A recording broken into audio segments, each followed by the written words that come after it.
Welcome to our channel study with Pratibha ma'am. आपको मैं करा रही हूँ इस वीडियो में आप देखेंगे बाल विकास एवं शिक्षा शास्त्र के कुछ प्रमुख इम्पॉर्टेंट क्वेश्चन जो कि विभिन्न भर्ती परीक्षाओं में पूछे गए हैं। तो let start our video. Question number 221 221। बाकी क्वेश्चन का अध्ययन आप मेरे पिछले वीडियो में कर चुके हैं। स्टार्ट करते हैं। बहुत ही इम्पोर्टेंट है ये। ऑल स्टूडेंट जो भी शिक्षक भर्ती पात्रता परीक्षा या शिक्षक भर्ती परीक्षा से संबंधित है, बाल विकास एवं शिक्षा शास्त्र हर भर्ती हर स्टेट के स्टूडेंट्स के लिए ये बहुत इम्पोर्टेंट रहेगा। Let start question number 221।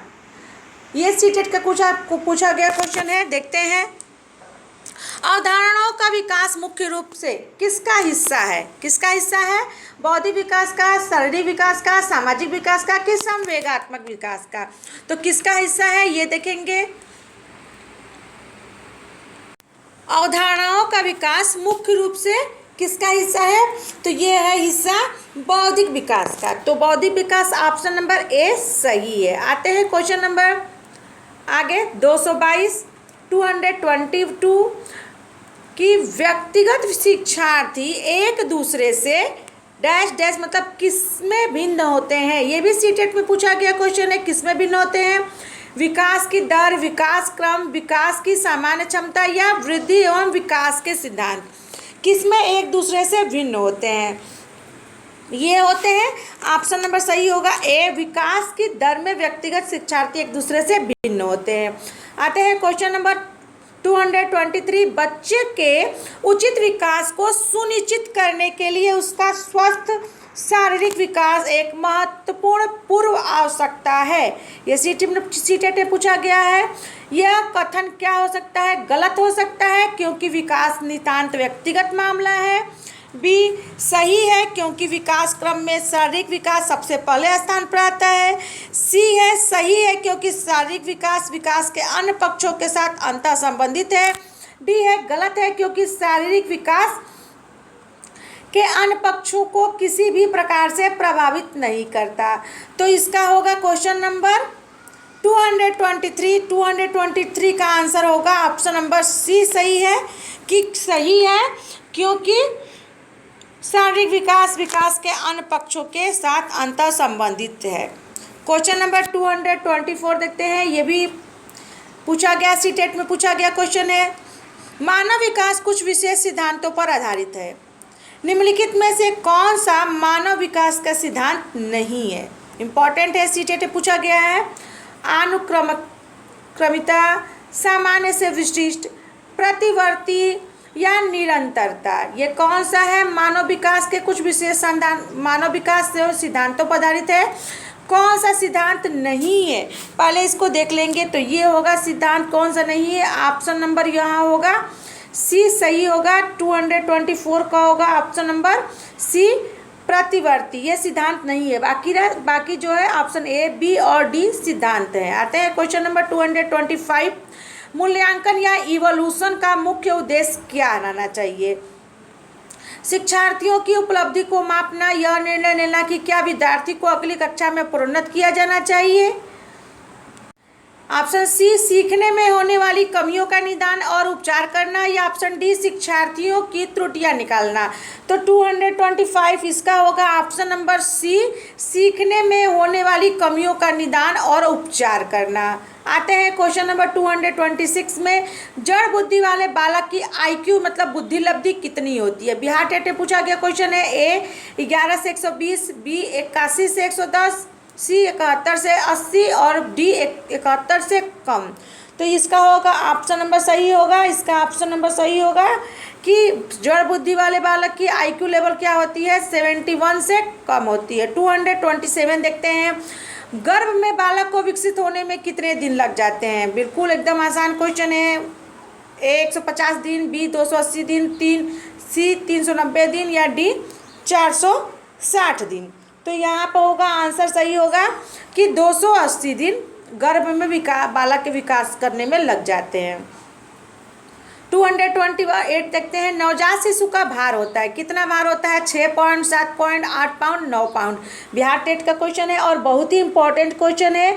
तो ये होता है नवजात शिशु का भार होता है 7 पॉइंट। 229 क्वेश्चन देखते हैं।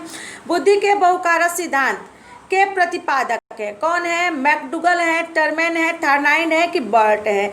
तो बुद्धि के बहुकारक सिद्धांत के प्रतिपादक हैं कौन है?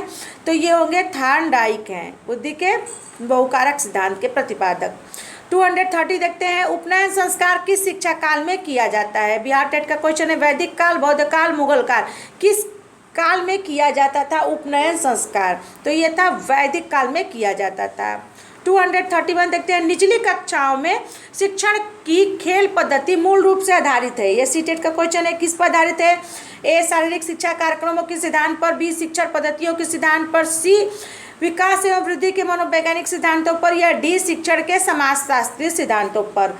तो निचली कक्षाओं में शिक्षण की खेल पद्धति मूल रूप से किस पर आधारित है? तो ये आधारित है विकास एवं वृद्धि के मनोवैज्ञानिक सिद्धांतों पर। ऑप्शन नंबर सी सही है। 232 देखते हैं। समान परिपक्वन से पहले प्रशिक्षित करना प्रायः क्या है? ए सामान्य कौशलों के निष्पादन के संदर्भ में बहुत लाभकारी होता है, कुल मिलाकर हानिकारक होता है, सी दीर्घकालिक दृष्टि से लाभकारी होता है, या डी लाभकारी या हानिकारक? यह इस बात पर निर्भर करता है कि प्रशिक्षण में किस प्रकार की विधि का प्रयोग किया गया है। तो 232 का होगा ऑप्शन नंबर डी सही है। लाभकारी हो हानिकारक, लाभकारी हो या हानिकारक, यह इस बात पर निर्भर करता है कि प्रशिक्षण में किस प्रकार की विधि का प्रयोग किया गया है। आगे देखते हैं। क्वेश्चन नंबर 233 देखते हैं। बच्चों की सीखने की प्रक्रिया में माता पिता को किसकी भूमिका निभानी चाहिए? सीटेट ने पूछा क्वेश्चन है। नकारात्मक, अग्रोन्मुखी, सहानुभूति पर पूर्ण या तटस्थ? तो बच्चा विकास कर रहा है तो विकास में माँ बाप को अग्रोन्मुखी मतलब आगे बढ़कर उसको सहयोग करना चाहिए, उसका हेल्प करना चाहिए। माता पिता को अग्रोन्मुखी भूमिका में रहना चाहिए। 234 देखते हैं। वह कौन सा स्थान है जहां बच्चे के संज्ञानात्मक विकास को सबसे बेहतर तरीके से परिभाषित किया जा सकता है? टीसीटेट का क्वेश्चन है। खेल के मैदान, विद्यालय एवं कक्षा का वातावरण, सभागार या घर? कौन सा सही है? तो 234 का होगा ऑप्शन नंबर बी सही है। विद्यालय एवं कक्षा का वातावरण जहाँ बच्चे को संज्ञानात्मक विकास को बेहतर तरीके से परिभाषित किया जा सकता है। 235 देखते हैं। पृथक पृथक समजातीय समूहों के व्यक्तियों के प्रति बच्चे की अभिवृत्ति साधारणता आधारित होती है। यूपी टेट के क्वेश्चन में पूछा गया है। तो क्या होती है? ए देखते हैं। उनके अभिभावकों की अभिवृत्ति पर, उनके समकक्षियों की अभिवृत्ति पर, दूरदर्शन के प्रभाव पर, उनके सहोदरों की अभिवृत्ति पर। तो ये होगा ऑप्शन नंबर सही होगा 235 का आंसर सही होगा। आंसर नंबर ए उनके अभिभावकों की अभिवृत्ति पर। 236 देखते हैं। मानव विकास किन दोनों के योगदान का परिणाम है? अभिभावक एवं अध्यापक का, सामाजिक एवं सांस्कृतिक कार्यक्रमों का, वंशक्रम वातावरण का, या इनमें से कोई नहीं? 236 का होगा वंशक्रम और वातावरण का। 237 देखते हैं। प्राथमिक विद्यालयों के लिए बालकों के लिए किसे बेहतर मानते हैं? आरटीआई पूछा गया क्वेश्चन है। प्राथमिक विद्यार्थियों के लिए क्या है कि वीडियो अनुरूपण, प्रदर्शन, स्वयं द्वारा किया गया अनुभव, या ये सभी? तो प्राथमिक विद्यालयों के बालकों के लिए क्या सही है? तो ये सही है सी स्वयं द्वारा किया गया अनुभव, ये सही है। क्वेश्चन नंबर 238 देखते हैं। विद्यार्थियों के अच्छे मानसिक स्वास्थ्य को बनाए रखने के लिए निम्नलिखित में से कौन सा तरीका अधिक महत्वपूर्ण है? ये आरटीआई पूछा गया है। कौन सा तरीका अधिक महत्वपूर्ण है? शैक्षिक क्रियाओं का प्रावधान, अभिव्यक्ति की स्वतंत्रता, रुचियों की भिन्नता, अध्यापक की भूमिका एवं विद्यालयी वातावरण।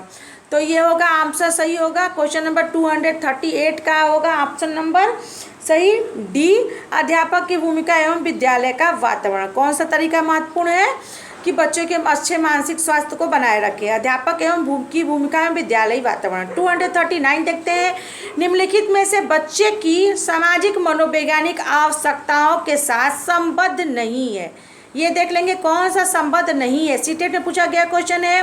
सामाजिक अनुमोदन अथवा सराहना की आवश्यकता, संवेगात्मक सुरक्षा की आवश्यकता, शरीर से अपशिष्ट पदार्थों का नियमित रूप से बाहर निकलना, या सानिध्य की आवश्यकता। तो 239 का आंसर हो सही होगा सही होगा कि सी, शरीर से अपशिष्ट पदार्थों का नियमित बाहर निकलना। ये सही कौन सा नहीं है? देखिए, मनोवैज्ञानिक रूप से बाकी सब मनोवैज्ञानिक सामाजिक रूप से सही है, लेकिन अपशिष्ट पदार्थ जो है सामाजिक मनोवैज्ञानिक रूप से सही नहीं है, तो ऑप्शन सी सही होगा। तो अब स्टूडेंट, ये हमारे इस वीडियो का लास्ट क्वेश्चन है, 240 क्वेश्चन, 240 को 240 है। अगर आप मेरे चैनल पर नए हैं, पहली बार वीडियो देख रहे हैं, तो प्लीज़ मेरे चैनल को लाइक शेयर और सब्सक्राइब कर लीजिएगा। और हाँ, अब वीडियो देखकर आप एक कमेंट जरूर करिएगा, जिससे मैं हो सकूँ मोटिवेट, और मुझे जो है अपने वीडियो का बारे में मुझे पता चले कि हाँ मेरा वीडियो कैसा है। तो अगर आप मेरे चैनल को अगर देख रहे हैं, अगर आप सीटेट की तैयारी कर रहे हैं, किसी भी शिक्षक भर्ती की तैयारी कर रहे हैं, तो आपके लिए वीडियो बहुत ही इम्पॉर्टेंट है। तो लेट्स स्टार्ट। आप लास्ट क्वेश्चन 240 क्वेश्चन, विद्यार्थियों का विद्यालय में खेलना क्यों उचित है? क्यों उचित है कि विद्यालय में खेले? यह उन्हें शारीरिक रूप से सशक्त बनाएगा, यह शिक्षकों के लिए काम आसान करेगा, यह समय बिताने में सहायक होगा, यह सहयोग और शारीरिक संतुलन का विकास करेगा। तो एकदम आसान है, ये क्या है? ये सहयोग और शारीरिक संतुलन का विकास करेगा। ऑप्शन नंबर डी सही है। इसी के साथ ये वीडियो समाप्त करते हैं। मिलते हैं नए वीडियो में, नए टॉपिक के साथ, नए चीज़ के साथ। तब तक के लिए वीडियो देखने के लिए बहुत बहुत धन्यवाद।